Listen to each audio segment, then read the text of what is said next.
जेके त्रिपाठी साहब हमारे साथ मौजूद हैं, फॉर्मर डिप्लोमेट। त्रिपाठी साहब, किस तरह से आप देखते हैं चीन को आखिरकार ये तो मानना पड़ा है कि गलवान घाटी में उसके जवान मारे गए, लेकिन अधूरा सच अभी भी रखा जा रहा है, अभी भी ये नहीं बता रहा कि कितने मारे गए। नहीं, देखिए, इस मामले में मैं थोड़ा सा करेक्शन चाहूँगा कि चीनी विदेश मंत्रालय ने पहले भी ये कहा है कि हाँ, हमारे यहाँ भी कुछ कैजुअलिटी हुई है, लेकिन वो तब से लेकर के अभी तक ये मानने से इनकार कर रहा है कि कितने लोग मारे गए हैं और कैसे मारे गए हैं।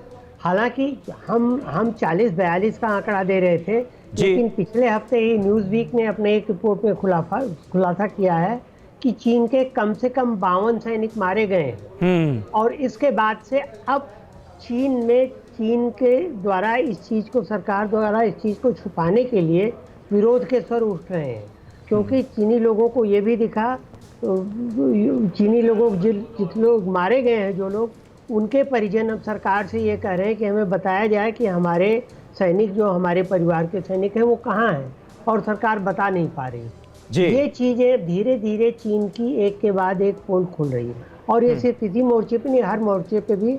अभी आपने कल भी देखा होगा कि कोरोना के मामले में भी चीन की एक वायरोलॉजिस्ट का बड़ा खुलासा आया है, जो कि भाग के अमेरिका पहुंची है।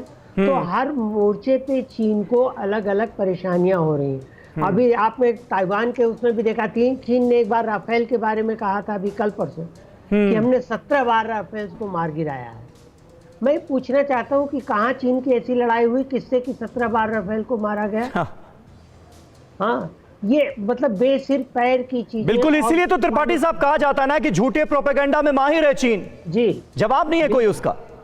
प्रोफेसर राजन कुमार साहब, लेकिन इस वक्त जिस तरह की स्थितियां एलएसी पर नजर आ रही हैं, जितनी जबरदस्त तैयारी हिंदुस्तान की तरफ से नजर आ रही है, और खास तौर पर ऊंची चोटियों पर जिस तरह से हमारा कब्जा है, ऐसे में आपको लग रहा है क्या कि अब चीन कहीं ना कहीं सरेंडर के अलावा चीन के पास और कोई रास्ता नहीं है?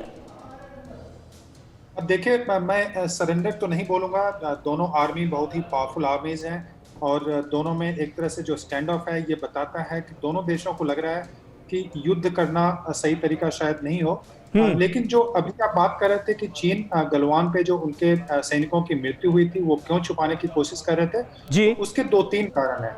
पहला तो यह कि चीन का अभी जो शी जिनपिंग का रेपुटेशन है, क्योंकि ये जो शुरुआत हुआ है स्टैंड ऑफ को, इसको चीन ने शुरुआत किया है। अगर उनको, चीन के लोगों को यह पता चले कि यहाँ पे 30, 40 या 50 जो संख्या बताई जा रही है, उतने अगर सैनिक बने हैं, तो उनके विरोध में वहां पे विद्रोह हो सकता है, और शी जिनपिंग इसको नहीं चाहते हैं। दूसरा, जो इंटरनेशनल रेपुटेशन की बात है, आप जानते हैं कि चीन कोई उस ढंग से युद्ध काफी दिनों से लड़ा नहीं है, और अगर यह इमेज जाता है कि भारत के साथ उसके जो स्टैंड अप हुए हैं, उसमें ज्यादा संख्या में काफी सैनिक मरे हैं, तो जो इंटरनेशनल रेपुटेशन है चीन का, वह डैमेज होगा, और कोरोना के चक्कर में ऑलरेडी उनका रेपुटेशन काफी खराब हो चुका है। तो वह यह नहीं चाहते हैं, और शी जिनपिंग, वहां पे जो फैक्शंस हैं अभी चीन में शी जिनपिंग के विरोध में, वह भी काफी स्ट्रांग है, और इकोनॉमी की हालत खराब है। तो ऐसी स्थिति में हुआ बिल्कुल राजन कुमार साहब बने रहे, आप अपनी बात को आगे बढ़ाइएगा। क्या आप पर भी बरपा है जालसाजी का कहर? सपने टूटे आपके, न घर के न घाट के।